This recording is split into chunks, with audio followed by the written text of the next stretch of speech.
నేను వదిలిపెట్టను ఒంగోలుని ఖచ్చితంగా.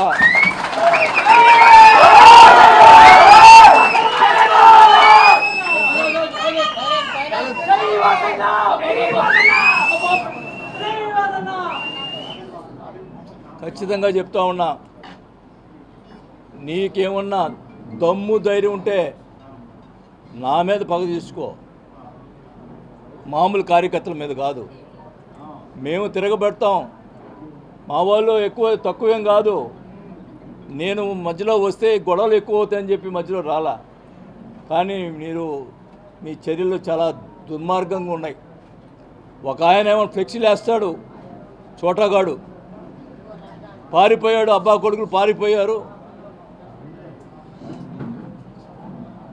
వాళ్ళ చేత ఫ్లెక్సీలు వేయించి ఇచ్చేస్తూ ఉన్నారు. ఒక ఆయనతోటి, ఒక జనసేన నాయకుడితోటి జనసేన పార్టీలో చేరతాడంట అని ఆయన చేత మాట్లాడిస్తాడు. ఆయనకి అవినీతి పరుడు, అవినీతిలు ఇవి ఉన్నాయి, మా పార్టీ అంతా అవినీతి పరుడు పార్టీ కాదు, మరి ఎట్ట చేస్తాడు అని చెప్పి ఒక ఆయన చేత మాట్లాడిస్తాడు. ఉంచుకొని నువ్వు ఒక్కడే ఉండి పార్టీని నడుపుకో, నా ఎవడొద్దన్నాడు, మేము వెంబడి పడుతున్నాం ఆ పార్టీలో చేరటానికి. ఒకటైతే చెప్తా ఉన్నా, మీరు ఇంతదాకా వచ్చింది కాబట్టి చెప్తా ఉన్నాం, నేను అధికారులు ఉన్నప్పుడు భూ కబ్జాలు చేశారు, అవి చేశారని మాట్లాడారు. ప్రజల్ని మరి నమ్మారో ఏమైతే నాకు తెలీదు, మా అబ్బాయి మీద నా మీద వాళ్ళు ఇష్టం వచ్చినట్టు మాట్లాడటం. నేను అడుగుతున్నా, ఫస్ట్ స్టార్టింగ్ నుంచి ఎక్కడి నుంచి స్టార్ట్ అయిందో అదే కాదు అన్నీ కూడా చెప్తున్నాను. నేను ఫస్ట్ హవాలా మంత్రి అన్నారు, ఎక్కడ చెన్నైలో 5 కోట్ల డబ్బులు దొరికితే ఎవరి నల్లమల్ల బాలు, ఆ డబ్బులు అయితే ఆ డబ్బులు నాయి హవాలా పంపించినాడు అని చెప్పి వాళ్ళ ప్రచారం, మా అబ్బాయి పంపించాడని, నా పంపించాడని ప్రచారం చేసి మీడియా వాళ్ళందరూ కూడా ప్రచారం చేశారు. నేను అడుగుతా ఉన్నా, ఆ నల్లమల్ల బాలు ఇప్పుడు ఏ పార్టీలో ఉన్నాడు?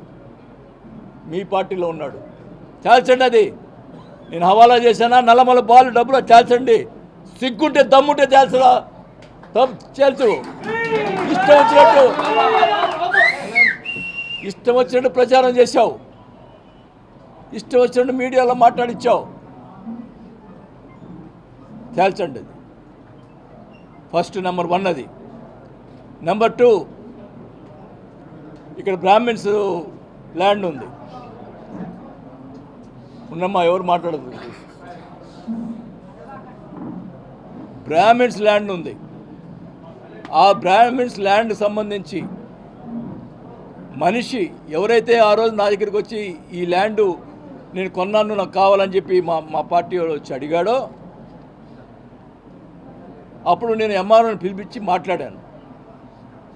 మాట్లాడితే 2 బ్రాహ్మిన్స్ మధ్యలో డిస్ప్యూట్ ఉంది. అది ఒక బ్రాహ్మణ్ అతని దగ్గర, ఒంగోలు వెంకట సుబ్బారావు అనే అతని దగ్గర అతను 7 కోట్ల రూపాయల డబ్బులు తీసుకున్నాడు. జనార్దన్ అప్పు తీసుకున్నాడా, ఏం తీసుకున్నాడా, కాగితాలు రాసిచ్చాడు, డబ్బులు రిటర్న్ ఇవ్వలేదు. నేను ఎంఆర్ఓని పిలిచి అడిగాను, ఎవరిది ఈ డిస్ప్యూట్ సంబంధించిన ల్యాండ్ ఎవరిది కరెక్ట్ అంటే, ఈ 2 మూతి అనేది కరెక్ట్ అని చెప్పాడు. అప్పుడు మన పార్టీ ఉన్నటువంటి వెంకటరెడ్డి అనే అతను మన పార్టీలో ఉన్నాడు, అది వాళ్ళకి సంబంధించిందంట, మీరు కొనుక్కున్నామంటే మీ ఇష్టం అని చెప్పి అన్నాడు. ఆ తర్వాత ఇప్పుడు ఆ వెంకటరెడ్డి తెలుగుదేశం పార్టీలో ఉన్నాడు. ఓకే కమాన్, నేను ఆ భూ కబ్జా చేసి ఉంటే మరి వెంకటరెడ్డి పిలిచి తేల్చండి. నువ్వు 7 కోట్లు అతని దగ్గర తీసుకొని అతను డబ్బులు ఇవ్వకుండా, నేను కాపాడాను అతన్ని, అతను ఏం చేస్తాడోనని డబ్బులు ఇవ్వకుండా అతను భయపడతా తిరుగుతున్నాడు. ఇప్పుడు ఎవరు కాపాడుతారో నాకైతే అర్థం కావట్లా. అతను బతుకుతాడో చచ్చిపోతాడో. వీళ్ళు చేసే అక్రమాలు చూస్తుంటే, వీళ్ళు చేసేటువంటి అవినీతికి, వీళ్ళు చేసేటువంటి అరాచకాలు చూస్తుంటే పాపం వెంకట సుబ్బారావుని ఎవరు బతికిస్తారో నాకైతే అర్థం కావట్లా. అతను డబ్బులు ఇవ్వాలా, అతను కోర్టులో డిగ్రీ తెచ్చుకున్నాడు, డబ్బులు 9 కోట్లు కట్టాలని చెప్పి దాదాపు అది కరెక్ట్గా అమౌంట్ నాకు తెలియదు. అలాంటి పరిస్థితుల్లో అది 2వది. 3వది, పెద్దిరెడ్డి సూర్యప్రకాష్ రెడ్డి ఆయన భూ కబ్జా చేశాడన్నారు, దానికి నేను సపోర్ట్ చేశాడన్నారు. ఇప్పుడు పెద్దిరెడ్డి సూర్యప్రకాష్ రెడ్డి ఏ పార్టీలో ఉన్నాడు? ఆ రోజు నేను సపోర్ట్ చేయకపోతేనే నన్ను దగ్గర దూరం అయిపోయాడు, నీ దగ్గర చేరాడు. తెలుసు ఇప్పుడు అది నీ భూ కబ్జా ఎవడు చేశాడో. నీకు దమ్ముంటే ఎక్కడున్నా తెలుసు. నువ్వు ఇప్పుడు అధికారంలో ఉన్నావు.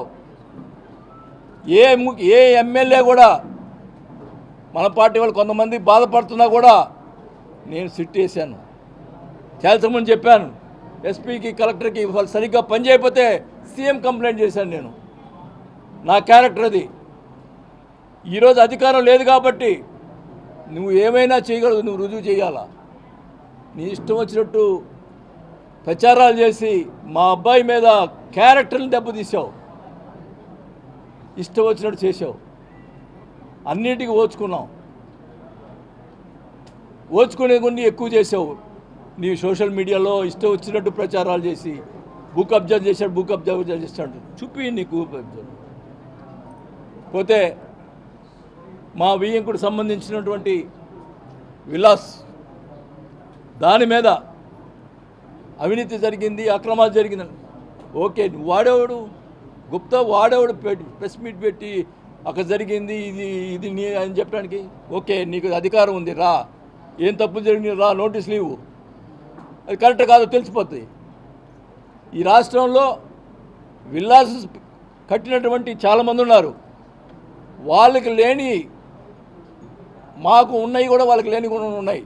మొత్తం కరెక్ట్గా ఉన్న పరిస్థితుల్లో అక్కడ 24 సెంట్లు గవర్నమెంట్ ల్యాండ్ ఉందని చెప్పి దాంట్లో ప్లాన్లో కూడా పలకరించి పక్కన పెట్టాం. మా వీకు పక్క నేను అడిగాను, నాకైతే ఆ ల్యాండ్ పరిస్థితులు కూడా తెలియవు.